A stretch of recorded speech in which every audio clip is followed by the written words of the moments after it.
একটি পাহাড়ের centre of মাসের নিচে কেন সেন্টার অফ গ্র্যাভিটির অবস্থান? তার কারণ সেন্টার অফ গ্র্যাভিটি সেই দিকেই শিফট করে যেই দিকে বস্তু কণাগুলোর ওজন বেশি।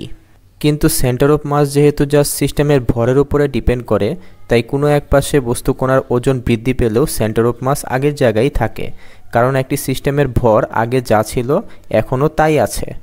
পাহাড়ের ক্ষেত্রে আপাত দৃষ্টিতে মনে হতে পারে যে সেন্টার অফ মাস ও সেন্টার অফ গ্র্যাভিটি তো একই পজিশনে থাকা উচিত, কিন্তু না। এই পাহাড়ের নিচের দিকের কণাগুলো যেহেতু পৃথিবীর কেন্দ্রের কাছাকাছি থাকে, তাই নিচের দিকের বস্তু কণাগুলোর ওজন বেশি, এবং উপরের দিকের কণাগুলো পৃথিবীর কেন্দ্র থেকে দূরে থাকায় উপরের কণাগুলোর ওজন কম।